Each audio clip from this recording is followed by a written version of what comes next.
Renforcer l'attractivité des territoires de montagne, c'est le rôle du pôle tourisme montagne inventive de l'Université Savoie-Mont-Blanc, labellisé par l'Institut français du tourisme.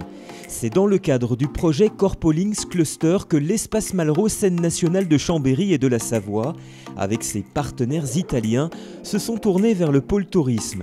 Objectif : co-créer une offre culturelle porteuse pour les territoires de montagne. Pour y arriver, 250 acteurs français et italiens se sont retrouvés en Maurienne. On est très heureux de vous accueillir ici. On est à la croisée de deux programmes européens, un dont l'objectif est de la mise en place d'un observatoire de l'économie de la montagne et l'autre dont l'objectif est de développer une offre culturelle en montagne. Lors de ce Living Lab, des travaux de recherche ont d'abord été présentés. L'université est allée interroger des élus, des professionnels du tourisme, des professionnels de la culture, mais aussi des touristes et des résidents pour comprendre comment créer une offre culturelle qui apporte une vraie valeur au territoire et qui soit innovante. Nous avons fait 170 entretiens, ce qui correspond à 500 heures de discussion et à près de 3000 heures de dépouillement. Les activités culturelles en montagne doivent être liées aux activités productrices, donc à l'agriculture, mais aussi au patrimoine industriel, au sport, à la culture en général. Après la théorie, place à la pratique. Mise en réseau, synergie, regard croisé, partage, écoute, collaboration.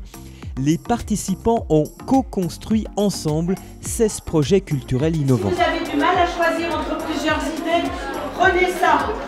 Ça va vous aider à choisir. Les ateliers de co-création permettent d'aider à passer des idées à une solution. On est plus dans l'instinct que dans la réflexion. Moi je dirais sérendipité, parce que ça a vraiment fait émerger des trucs sur des sujets que je ne pensais pas aborder aujourd'hui en fait. Travailler sur du concret, avec des professionnels, avec des étudiants qu'on n'a pas forcément l'occasion de rencontrer pendant la formation. On avait toujours eu l'habitude de voir tout ce qui était la planification de projets sur 4 phases de création, alors que là il parlait d'une 5e phase qui était la pérennisation des événements, de l'œuvre culturelle ou des choses comme ça. Moi j'ai pas le temps de faire de la veille, donc déjà elle m'apporte un petit peu les nouveautés, ce qui va probablement se passer dans le monde touristique. Ça nous apporte aussi des études transfrontalières. Les accompagnateurs en montagne sont au cœur de la dynamisation du territoire. Toutes ces informations que j'ai recueillies ici, je vais en faire une synthèse.